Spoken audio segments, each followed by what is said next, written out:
interesting session, which is a fireside chat to discuss pioneering smart industry in Africa, unlocking innovation and sustainable growth.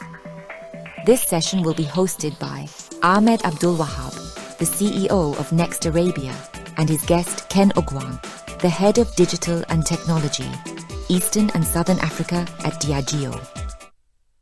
Assalamu alaikum. Hello, everybody. Welcome. I'm honored to be here today to discuss a topic of utmost importance and relevance: smart industry in Africa, unlocking innovation and sustainable growth. This fireside chat is an opportunity to delve into the potential that smart industry adoption holds for Africa. It's a conversation about embracing innovation, fostering collaboration, and investing in digital transformation to position Africa as the leading player in the global smart industry landscape, while at the same time driving economic recovery and sustainable growth. It's a pleasure to welcome Ken Ogwang, Head of Digital and Technology for Eastern and Southern Africa at Diageo. Welcome, Ken. Thank you. Very good day. If you could just briefly introduce yourself and can give us an overview of Diageo's approach to digital transformation in the Eastern and Southern Africa and how it aligns to the broader corporate strategy. Thank you, Ahmed. And good afternoon, everyone. Good afternoon, viewers. My name is Ken Ogwang, as you've heard, Head of Digital and Technology for Eastern and Southern Africa, based here in Kenya. So, a couple of years back, I think about 2 years back, we did refresh our group strategy. And within the strategy, of course, you call out the ambition. For Diageo, it's to be the best performing, most respected consumer products company within Africa. And then below that, you also call out then what we refer to as our strategic imperatives, the key areas that we actually look at and focus on as a business. So for Diageo, it's things like, and especially within Africa, things like vibrant beer, mainstream spirits, focus on premium spirits, and also what we talk about shaping new frontiers. So new additions or new areas or new channels that were not taken care of before. And then below that, then we have what we call the enablers. The enablers are things like your route to consumer, for example. How do you reach the consumer with your product? Supply footprint, productivity, efficiency. And I know one thing that we'll be talking about is on Society 2030. Society 2030 is also an enabler. It talks about our sustainability. Now, the thing that wasn't there before, and that was quite different this time when we refreshed our strategy, the three-year strategy, was the call out on digital transformation. It wasn't there before. But the company did realize that for us to be able to make a leap into the future, we needed to focus and bring attention to the entire digital transformation. So it's called out within a strategy. And underpinning that, of course, is people and technology. So it very, very well links to the corporate strategy that we have put down in place. Excellent. Let's go deeper in it. What specific digital technologies or initiatives have been most impactful for Diageo, and how have they contributed to the company's growth and sustainability? So, if you look at digital transformation itself, we formatted it as well into an overarching strategy as well. And right at the top, we said our ambition is to leverage on people, data, and technology to create a competitive edge within our value chain, specifically called out. And then we said, which areas do we look at? So we looked at externally and internally. So externally, for example, our consumers, how do you reach our consumers? How do you personalize our relationship with our consumers? Your Ahmed, for example, if your birthday is falling tomorrow, if you're to log into our e-commerce platform called The Bar, how do you ensure that as Ahmed logs into The Bar, there is a message that comes out to him that says, hey, Ahmed, your birthday is tomorrow. Happening tonight at Kempinski is jazz. We know you love jazz. And as a treat, we want to buy you a ticket to go and watch jazz at campings. So it's personalizing that journey. So the consumer was one aspect. Then we had the customer as well. The customer are our distributors. So how do we enable our distributors to actually sell our product in the most efficient way possible? Then we also looked at the supply chain and of course how we manufacture. But one of the key things that we also included was internally. Internally, things like our people. How do we improve on the capability of our people to embrace digital transformation? Also, things like we call it radical liberation. That is more of reducing waste in our processes. If there's something that you're doing manually, how can you automate it? If there's so many systems that are doing something similar, how do you just stick to one? So that was all called out. And that has led to quite a good number of success. One thing I can call out is our distributor management system that won an award as part of the CIO.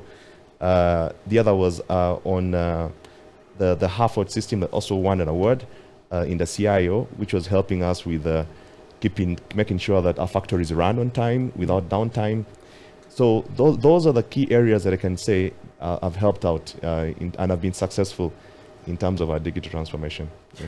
That's quite interesting. I have a follow-up question on that, but before asking a message to our audience, if you have any question, please put it in your comment, your question that you have, and we are more than happy to answer your question. You mentioned that the beverage industry is going through some changes and you want to be really the preferred brand. So since the beverage industry is going under significant changes, really significant changes, how do you leverage digital transformation and innovation in order to be not just competitive, but actually define new sectors and define and serve customer experience? Yeah, and I'll just take you back to the framework that I just mentioned. You call out the ambition. You have the key areas you're looking at: consumer and customer. You have the supply that is actually manufacturing the product, and then you have the key internal processes. You know, whether it's what I refer to as radical liberation or whether it's actually on the people. So we've focused on that because we know that that is actually what will drive our digital transformation going forward. And the ambition is to make sure that we are a competitive edge. So we've sort of thought that we've covered a lot of our sectors. Well, in the consumer space, what is it that we can consider to be frontier? What is it that we can consider to be a niche or in something new that we're doing? When I talk about that personalization, it's not happening so much in the industry. But if you get into that space and the consumers feel affiliated to you, they feel like they're going on a personal journey with you, then you're actually moving towards a competitive edge. If you're delivering your products, because remember in the distribution and the way you get your market share, if your products are not available the time when the consumer actually wants to protect your brand, then you're losing market share. So how do we make sure that whether it's a Mr. Alfred or a Jen, they walk into a bar and they ask for a Tanqueray, actually the Tanqueray is available, and not for someone to say, you know what, we don't have Tanqueray, can you consider something else? You're already lost. Yeah. So to make sure that you provide an enabling environment where your products are actually distributed in the most efficient manner and available at every point of sale, that actually is what is creating the competitive edge for you. And we enable that through some of our systems. And how you do it, it's great the way you describe it. And I'm sure it was a tough road to get there. Not only to convince the internal organization, but then, as you mentioned, with the distributor on the one hand and the supplier on the other hand, how did you convince the overall value chain? How do you convince the suppliers to be part of the digital transformation? And the same time as well to the distributor? That must have been a big challenge. How did you do that? I think fantastic question, Ahmed. And I would say that first is the sponsorship. I think, remember I say digital transformation was called out in the group strategy. And once it's called out, it means that you have to deliver. You'd have to deliver on that strategy. So there were deliberate steps that were taken to actually achieve that. So the MD, the group MD for EABL, for example, Jen Karuku, took it upon herself to lead this for a period of time. So she put all of us in a room, myself and my work colleague, Waithera, who's the Africa Digital Hub. put all of us together and said, how do we crack this? And that's now we came up with that framework around digital transformation, and we got buy-in. And then we got in HR as well to come in, especially on the people element. How do we disseminate this information or this way of thinking across to everybody? How do we demystify digital transformation? Because if you go to the factory floor and you tell someone digital transformation, they can get lost. It's a huge chunk. It's very difficult for them to understand. But if you break it down into certain bytes and chunks that you can actually consume, it makes it a lot easier for them. And we explained to them what we intended to do. We said, whether you're on the consumer side, the customer side, we're in the supply side, whether you're a support function, this is what we need to do. I can give an example. Mm-hmm. I had, very surprising, I had somebody come up to me as we were rolling the program, and then he told me that, you know what, Ken, there's something I used to do manually, but I actually now moved into one of the apps, I think it was Power BI, that has helped me actually generate something to automate that process. And he told me, I am part of your digital transformation journey. So he called it out and said, whatever it is I've done might look very insignificant, very small, but it says, I have done it, and it is part of your digital transformation journey. So you find that now people are walking towards, that dream, because they know whatever small thing that I do within my space, if I have a system that digital technology has given to me, if I'm using it under par, if it's less than 30% utilization, I'm not helping the digital transformation journey. What do I need to do to move it to 80%, to 90%? Is there a skill set that I need to learn? Mm-hmm. And yes, now that I've learned, I am helping the company move towards that journey. So that is the kind of way sort of that we try to embed. And even with the suppliers, we had discussions with them. We put some of these things within their contracts to say, for you to actually achieve and to maintain a relationship with us, this is what you need to take up. Our distributors, we categorize them. Did all of them go with you, or some of them? A lot of them did. There, of course, there's some laggards, but a lot of them actually did because they wanted to maintain the relationship. On the distributor side, there's some that actually fell off because we categorize. When it comes to Diageo and EABL specifically, the distributors we refer to as gold distributors, for example. Mm-hmm. And those are distributors that are actually following the key areas that Diageo has listed down, including utilization of systems and embracing digital transformation. And if you're a gold distributor, then there are certain things that you get, maybe some discounts as well. So it also acts as a bait to allow you to onboard the journey. How much integration do you have with them? Because it must be, to look at from a value chain perspective, there must be some significant amount of integration where you want to integrate with them, and at the same time as well, you want to isolate some core elements of it. So how do you make that decision? How much to integrate and how much to keep it a little bit separate? On both sides, distributor and a supplier. Yeah, it's a journey. It's a journey. We do have annual meetings with our suppliers. We do have periodic meetings as well with our distributors. We sit down, we take them through our agenda so that they buy into that agenda. We listen to them with their problems. They come up with all kinds of problems. So we listen to them, and then we also try to resolve some of those problems. And because of that, there's been a very good uptake on especially what our message and what the activities that we want to do, including even our systems. Mm-hmm. And we have also helped them with some of the integrations that I've called. For example, their ERP systems. If let's say we have about 200 distributors in Kenya, and each one of them comes up with a separate ERP system, how are you going to integrate with us?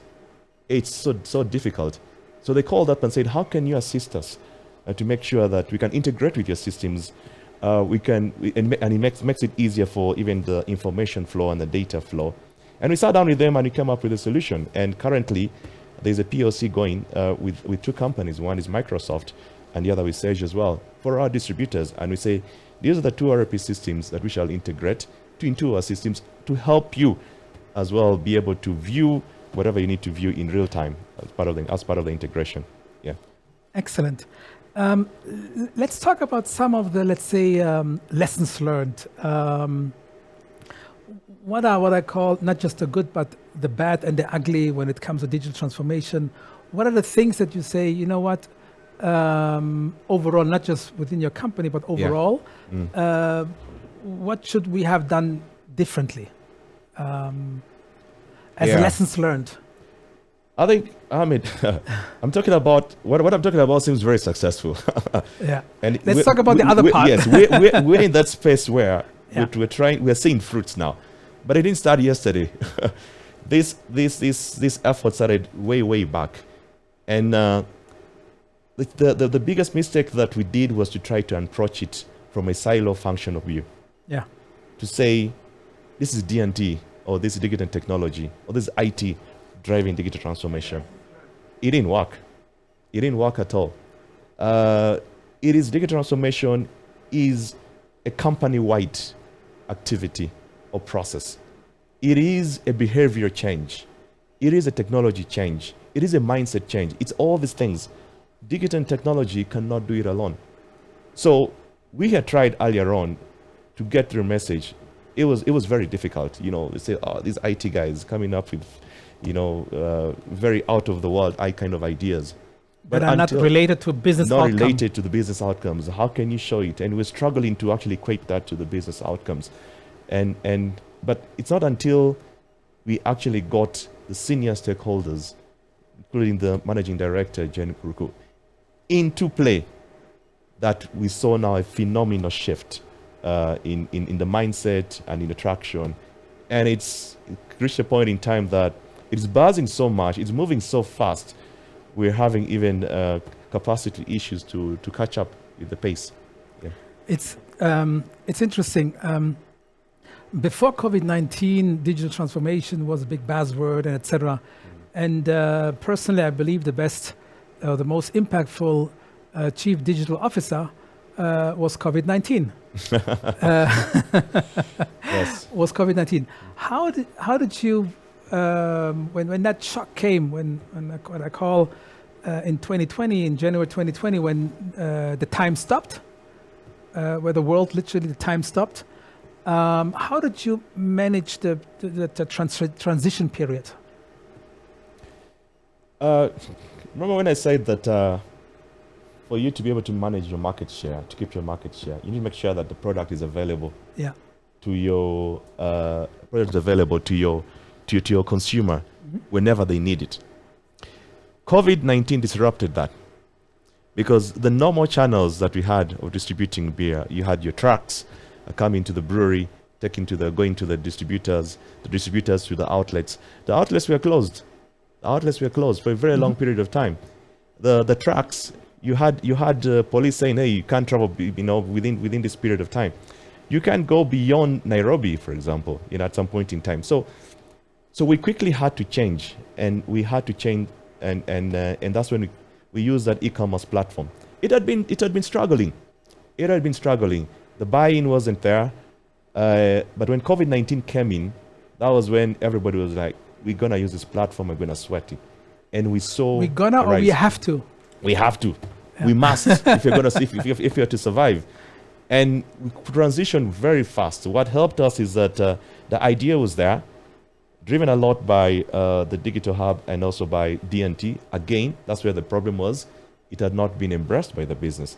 But when COVID-19 came, it presented us an opportunity, and the business was like, "This is the channel that we need to use to survive this period," and it was a phenomenal success. Yeah, across not only Kenya, Uganda, with the safe border, Tanzania wasn't so much impacted during the COVID period, but right across Africa, it's actually what we used to deliver our product to the end consumer, especially when the bars were closed. Yeah. The other topic I wanted to touch base was sustainability. Sustainability is a crucial element for any for fostering digital capabilities in the region. What is Diageo's position, or how do you integrate sustainability into digital transformation and innovation here in Eastern and Southern Africa? Well, Diageo has a program. We call it Society 2030, Spirit of Progress. It was launched about 2 years ago. And there are certain pillars that we're looking at. One is to promote responsible drinking. And those who have interacted with this, for example, the Drink IQ, if you go and type Drink IQ on Google, you'll see a lot of initiative around promoting safe drinking. It will give you things like how much you need to drink, how much is too much. So there's that one element around corporate 2030. The other element is on inclusivity and diversity across the entire value chain. So not only internally, but also amongst our distributors, amongst our suppliers. We're telling them that how diverse are you, how inclusive are you, and we're having that discussion as well. But the one that I can probably talk to that has significant relevance to our topic today is on pioneering grain to glass sustainability. Pioneering grain to glass. Grain is actually the beginning. So whether it's sorghum or barley, you plant that. Glass is what you put on your lips for a sip. So pioneering grain to glass. There's several things that we called out. By 2030, we aim to be carbon net zero. So our emissions and our removals should actually net up. Yeah. Mm-hmm. So that's quite key. And then there's so many other things in terms of our waste. How do we reduce on our waste products? There's a whole project that we did around biomass. So we moved away from utilization of heavy fuel oil. There's a bit of back end. Probably the engineers can try and sort it. I'm hearing a bit of noise at the back end. Yeah. Mm-hmm. So we moved away from heavy fuel oil, for our boilers. When you're manufacturing beer, of course, we use a boiler. We're fueling using the heavy fuel oil from Total. I think Total Energies. But of course, that is very heavy in terms of pollution, in terms of emission. So we moved that to more renewable things like right now, like the coffee husks. When people eat macadamia nuts, whatever is left of that, we use it actually for our boilers. So that's very environmentally safe. Mm-hmm. And sustainability doesn't have to be all about increasing costs. That particular example, we did as much as it is. We were very environmentally friendly with the biomass. We also reduced our cost. The heavy fuel oil compared to the macadamia, I think it was about an 80% reduction per kilo. So that also gave us a very healthy serving. So there are quite a number of things that we are actually getting into. Vehicles, for example, how can we make them a lot more environmentally friendly? The offices that we had, we moved away from a legacy office into, we're now at Garden Business Park that incorporates all these, the safeguarding of the lights, electricity, a lot of natural light coming in. So there's a lot that is in there. Water preservation, what can we do? How can we reduce on the water utilization? If it takes, let's say an example, if it takes 10 liters to make one bottle of beer, how can we reduce that to 6 liters within the factory? By rejigging certain things. The beer will still come out the way it is with the quality, but you'll have reduced the waste of the water within the factory. So all these things have been called out, and there's already a work stream that is actually working towards that. Yeah. Excellent. You mentioned talent development a few times. And talent development, particular skill development, is crucial for building digital capabilities. At Diageo, how do you do talent development and building digitally skilled workforce? That is, and that also fits within the digital transformation journey. And I can tell you for a fact, it has been a struggle to upskill. It's taken us a while, but we've worked now internally with our HR, and we're even trying to look out externally. I think next week I'll be going to Microsoft to present what our plan is and to ask them how they can help on board on the upskilling and the capability building. Now, where we want to go is a lot more on self-empowerment. You don't have to wait for digital and technology for you to get out and do an app. Yeah. There's some of them are very simple. I think, and I give Microsoft an example. We have so many applications of how do I even navigate Power BI? How do I navigate Power Apps? to automate a process that I'm finding very inefficient.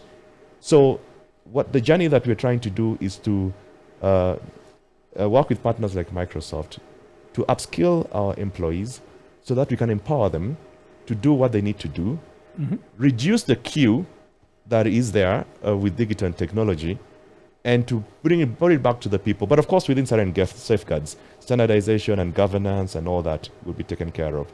So that's how we're approaching it. HR is on board. I am on board. We're looking now for a partner to come on board, and then we kick off that program. Yeah. Excellent. Looking ahead, what do you see as the most promising opportunities as well as hurdles when it comes to digital transformation here in Africa? If I look at the end goal, and I think a lot of people have discussed about this, we talked about insights, talk about actually utilizing insights to make decisions. We look at the end goal, there's a lot around the data space, and even data and people. There's a lot around that space. And for a lot of companies, including even ours, we have not yet figured it out. We have not yet figured it out to the extent that we need to. So I think for me, if I look ahead, there are all technologies coming up. People talk about robotics, RPAs. I think for us to enable that kind of technology, we need to sort out data. And that has been achieved partly by, for example, moving to the cloud. You have the Amazons, you have the Azures. Moving to the cloud has helped us do that. But we need to sort out our data, because if you have data in one place, then in terms of the governance, in terms of what actually gets in, garbage out, in terms of visualization, in terms of insights, it makes it a lot easier. So I think for me, in the next 1 or 2 years, that is my focus area to get it right. Yeah. Maybe one more question. As we discuss the digital transformation at Diageo, what would be your powerful call for action for other businesses and organizations that wants to go through the digital transformation process with regard to innovation, collaboration, as well as sustainability? One call out to my colleagues and my peers. Well, what I can say is this: there is no dreamer that is too small. There is no dream that is too big. There is no dreamer who is too small, and there is no dream that is too big. I think if you need to progress, you need to set up a vision that is ambitious, audacious, that makes you gasp when you look at it. And I think if you put that and you focus on it, then that's what's going to take you further. So if you want to become a CEO, you want to get the corner office in the company, in your digital and technology, you can do it. You can do it. It doesn't mean that because you're in IT, you cannot become the CEO. If you feel that you want to become number one in data, a data-driven insights company, put yourself in there and just say, within 5 years, that's what I want to do. If you want to become a net zero company, and you're a big manufacturing company, and it looks audacious, it looks like it's impossible, put it as your vision, and then make sure that you get to achieve it. I mean, if I can tell you one thing, when Diageo came up with that net zero by 2030, a lot of people were like, what the heck? What have you been smoking? Like, it's ridiculous. It's difficult. But biomass has come. We have implemented it. It's working. And one of the engineers was telling that, how are we going to power the entire boiler with coffee husks? But it's working. A dream, but it's come true. We say we're going to move away from the electricity that we have, and we're going to move the entire factory into solar. It's a dream. People are asking, just look at the input that is required. But by 2030, it's going to happen. So have an audacious dream that makes you gasp in shock and put steps to achieve it. Yeah. Excellent. Isa, thanks very much. Thank you, audience, for listening to us. It was a pleasure to be with you, and you gave us a lot of good insights, Ken. We're looking forward what's next for Diageo. And until then, goodbye. Thank you. Thank you. Yeah.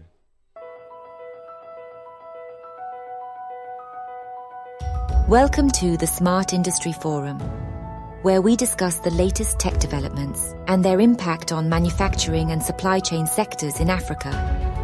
The forum will feature discussions on Industry 4.0 technologies in manufacturing, logistics, supply chain management, efficiency and productivity in smart factories, cybersecurity, and global trade impacts.